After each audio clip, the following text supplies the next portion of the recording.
ഒരിടത്തൊരിടത്ത് ഒരു പ്രാവും ഉറുമ്പും കൂട്ടുകാരായിരുന്നു.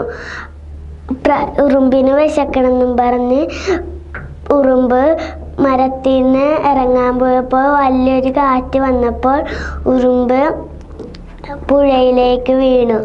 അപ്പോൾ പ്രാവ് പേടിച്ചപ്പോൾ ഉറുമ്പിന് പ്രാവ് ഒരു ഇലയിട്ട് കൊടുത്തു. ഇലയിൽ കയറി നീന്തി വന്നു. അപ്പോൾ കയറിയിട്ട് പ്രാവിന് വിശക്കണമെന്നും പറഞ്ഞ് ഉറുമ്പ് ഭക്ഷണം കൊണ്ടുവന്നു. പ്രാവിന് ഭക്ഷണം കൊടുത്തു. അപ്പോൾ പ്രാവിന് ഉറക്കം വന്നെന്നും പറഞ്ഞ് പ്രാവ് മേളിലേക്ക് കയറി. എന്നിട്ട് ഉറങ്ങിപ്പോയി. അപ്പോൾ പുറകിലൊരു വേടൻ വരുന്നു. അപ്പോൾ ഉറുമ്പും പുറകിലും ഉണ്ടായിരുന്നു. ഉറുമ്പ് പുറകിൽ വന്നപ്പോൾ വേടൻ ഒരു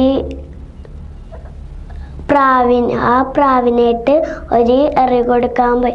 പക്ഷേ എറിഞ്ഞില്ല. ഉറുമ്പ് വേഗം വന്ന് ഒരു കടി കൊടുത്തു.